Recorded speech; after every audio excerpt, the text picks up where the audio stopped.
Plus two ഫിസിക്സിലെ important 1 mark questions ആണ് നമ്മുടെ ചാപ്റ്റർ ഓൾട്ടർനേറ്റിംഗ് കറണ്ട്. അപ്പോൾ അതിനകത്ത് ആദ്യം ചോദിക്കുന്നത് what's the relation between R M S voltage and peak voltage എന്നോ R M S current and peak current എന്ന് ചോദിക്കും. അപ്പോൾ എന്താണ് V R M S equal to V M by root 2 അല്ലെങ്കിൽ I R M S equal to I M by root 2. ആരാണ് V M എന്ന് പറഞ്ഞാൽ peak voltage, ആരാ I M എന്ന് പറഞ്ഞാൽ peak current. Okay, then most important question resistance, inductive reactance, capacitive reactance, impedance. ഈ പറഞ്ഞ എല്ലാവരുടെയും യൂണിറ്റ് എന്താ? സെയിം ആണ്, ഒറ്റ ആൻസർ ഉള്ളൂ, ഓം. എന്താണ്? ഓം.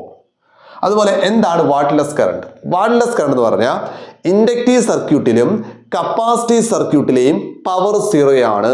ഇൻഡക്റ്റീവ് സർക്യൂട്ടിലെയും കപ്പാസിറ്റീവ് സർക്യൂട്ടിലെയും പവർ സീറോയാണ്. അതുകൊണ്ട് അവിടെ കറണ്ട് ഫ്ലോ ചെയ്യുന്നുണ്ടെങ്കിലും കറണ്ട് വർക്ക് ചെയ്യുന്നില്ല, കറണ്ടിന് വർക്ക് ചെയ്യാനുള്ള പവർ ഇല്ല. അതുകൊണ്ടാണ് അതിനെന്ന് പറഞ്ഞാൽ വാട്ട്ലെസ് കറണ്ട് എന്ന് പറയുന്നത്. ഇനി എന്താണ് പ്രിൻസിപ്പിൾ ഓഫ് എ ട്രാൻസ്ഫോമർ? അറിയാവുന്ന ആൾക്കാർ കമന്റ് ചെയ്യുക. ഓക്കെ,